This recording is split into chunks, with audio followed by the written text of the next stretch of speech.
സേഫായിട്ട് ലാൻഡ് സീറ്റിൽ അല്ല, പാർട്ടിയിലൊന്നും സേഫ് ലാൻഡിങ്ങിലാണല്ലോ ഞാൻ. സ്ഥാനാർത്ഥിത്വം എനിക്ക് ലഭ്യമാകുന്നതാണ് എൻ്റെ പ്രതീക്ഷ. ഞാൻ കണ്ടില്ല. എനിക്ക് പെരുമ്പാവൂർ ജയിക്കാൻ പറ്റും. പാർട്ടി എന്നെ പരിഗണിക്കും. കഴിഞ്ഞ 10 വർഷം കൊണ്ട് പെരുമ്പാവൂരിലെ ആളുകളുടെ ഹൃദയത്തിൽ എനിക്ക് ഇടമുണ്ട്. എൻ്റെ ഹൃദയത്തിൽ അവർക്കും ഒരു ഇടമുണ്ട്. തീർച്ചയായിട്ടും ഡൽഹിക്ക് പോയി ഈ കാര്യം ഞാൻ കൃത്യമായി ധരിപ്പിച്ചു. എനിക്ക് അവിടെ ജയിക്കാൻ പറ്റുന്ന സാഹചര്യങ്ങൾ വളരെ കൂടുതലാണ്. അത് നഷ്ടപ്പെടുത്തി കളയരുത് എന്ന് ഞാൻ പാർട്ടി നേതൃത്വത്തോട് പറഞ്ഞിട്ടുണ്ട്. അല്ല, വളരെ ഉറപ്പ് എന്ന് പറയാൻ ആർക്കും കഴിയില്ലല്ലോ. ഇപ്പോൾ കേരള രാഷ്ട്രീയത്തിലെ പലർക്കും അങ്ങനെ പറയാൻ കഴിയില്ല. പക്ഷേ അവർ എന്നെ പരിഗണിക്കുന്നുണ്ട്. ഞാൻ ഇന്നോട്ടല്ല, 1 വർഷം മുൻപേ പ്രചരണം ആരംഭിച്ചതാണ് അവിടെ.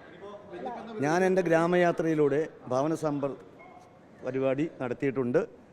ഏകദേശം 15,000 ഭവനങ്ങൾ സന്ദർശിച്ചു. ആളുകളുടെ പ്രശ്നങ്ങൾ പരിഹരിച്ചു. വെറുതെ കയറി നടക്കുകയല്ല ചെയ്ത്, ആളുകളുടെ പ്രശ്നങ്ങൾ പരിഹരിച്ചിട്ട് കഴിഞ്ഞ 1 വർഷമായി 117 ദിവസം ഞാൻ നടന്നിട്ടുണ്ട്. എനിക്ക് മണ്ഡലത്തിൽ എൻ്റെ പെരുമ്പാവൂരിൽ എനിക്ക് ജയിക്കാൻ പറ്റുന്ന സാഹചര്യമുണ്ട്.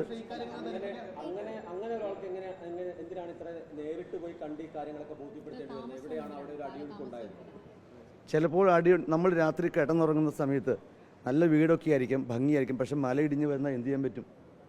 നമ്മൾ രക്ഷപ്പെടാൻ സാധ്യത ഉണ്ടോ എന്ന് നോക്കൂലേ? അത്തരം ഒരു വലിയൊരു ഉരുളുപൊട്ടി എൻ്റെ പിറകെ വന്നത് ഞാൻ കണ്ടില്ല.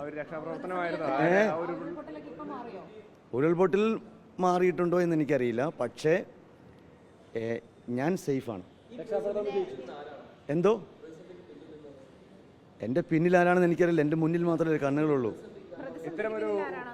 പ്രതിസന്ധി കാരണം ആരാണെന്ന് എനിക്കറിയില്ല. എനിക്കൊരു പ്രതിസന്ധി ഇന്നുവരെ ഉണ്ടായിട്ടില്ല. എന്നെ പാർട്ടി കേന്ദ്ര നേതൃത്വം എന്നെ കൈവിടാതെ സൂക്ഷിക്കും. അല്ല, സ്ഥാനാർത്ഥി പട്ടിക പുറത്തു വരട്ടെ, അന്തരം പ്രതികരിക്കാം.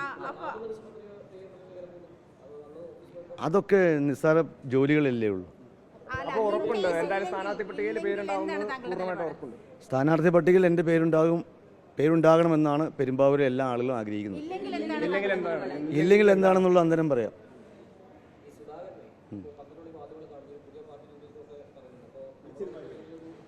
ഇല്ല, ഫ്ലൈറ്റിൽ ഞാൻ എപ്പോൾ കയറിയാലും അപ്പോൾ തന്നെ ഫ്ലൈറ്റ് മോഡിലേക്ക് ആക്കും.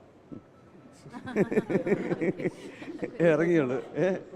ഇപ്പം ആ മൂഡൊന്ന് മാറിയിട്ടുണ്ട്. മൂഡ് ചേഞ്ച് ആയിക്കൊണ്ടിരിക്കുകയാണ്.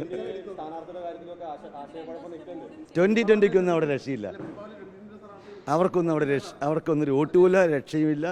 സ്ഥാനാർത്ഥി പാവം വോട്ടർ പട്ടികയിൽ പേരുണ്ടോ എന്നുള്ളത് പരിശോധിച്ചില്ല. അല്ല, അയാൾ DC സെക്രട്ടറി അല്ല, ഇപ്പോൾ മുൻ DC സെക്രട്ടറി ആയിരുന്നു. എന്നെ ആർക്കും സമീപിക്കാൻ പറ്റില്ല. ഞാൻ കോൺഗ്രസ് ആണ്. പല ഓഫറുകൾ വരുമല്ലോ സ്വാഭാവികമായിട്ടും. അതെല്ലാം നിരസിച്ചിട്ടുണ്ട്. സീറ്റില്ലെങ്കിലും കോൺഗ്രസിനൊപ്പമാണ്. സീറ്റില്ലാന്ന് വന്നിട്ടില്ലല്ലോ. ഞാൻ എന്നും കോൺഗ്രസ് ആണ്. കോൺഗ്രസ്സുകാരനായിട്ട് എന്നും തുടരും. എന്തോ ഞാൻ മുഴുവൻ കോൺഗ്രസ് അല്ലേ. എന്തോ പാർട്ടി എന്ത് ഉത്തരവാദിത്വം ഏൽപ്പിക്കുന്നു അത് ഞാൻ ഭംഗിയായി നിർവഹിക്കും. ഉത്തരവാദിത്വം ഏൽപ്പിക്കണം. എനിക്ക് എന്നിൽ നല്ല വിശ്വാസമാണ്. തനിക്ക് തന്നിൽ വിശ്വാസമില്ലേ എന്ന് പറയുന്ന പോലെ നമുക്ക് വിശ്വാസമാണ്. പിന്നെ തീർച്ചയായിട്ടും കോൺഗ്രസ് ഹൈക്കമാൻഡ് വളരെ പോസിറ്റീവായിട്ട് എന്നോട് പ്രതികരിച്ചിട്ടുണ്ട്.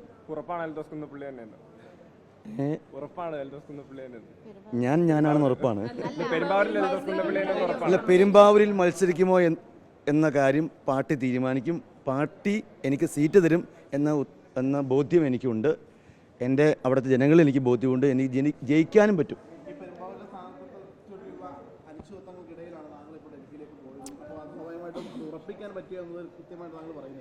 അല്ല, ഡൽഹിയിൽ പോയി കഴിഞ്ഞാൽ ഉറക്കുമെങ്കിൽ എല്ലാവരും ഡൽഹിക്ക് പോയി പോരെ. ഒരു മണ്ഡലത്തിൽ 10-12 പേര് ഡൽഹിയിലുണ്ട്. എല്ലാവർക്കും ഉറക്കി, ഒരാൾക്കല്ലേ ഉറക്കിയുള്ളൂ.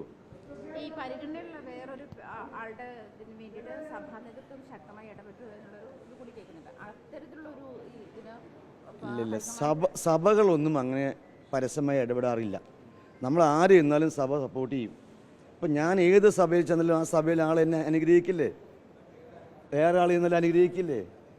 ഇവിടെ സഭാ നേതൃത്വത്തിൻ്റെ ഏത് സഭ ജാതി മതം ഏതായാലും അവിടെ ചെന്നാലും അവരെല്ലാം നല്ല വർത്തമാനം പറയും. അവരൊക്കെ സമൂഹത്തിന് നന്മയ്ക്ക് വേണ്ടി നിൽക്കുന്ന ആളുകളാണ്. അവർക്ക് ഏതെങ്കിലും പാർട്ടി ജയിക്കണമെന്നോ ആരെങ്കിലും ജയിക്കണമെന്നൊന്നും പ്രത്യേക താല്പര്യമൊന്നും ഉണ്ടാവില്ല. എല്ലാം നല്ല പേരുകളാണ്, നല്ല പേരുകളാണ്. അല്ല, ഞാൻ മറ്റൊരാളെക്കുറിച്ച് ഞാൻ മോശമായിട്ട് ഒന്നും പറയില്ലല്ലോ.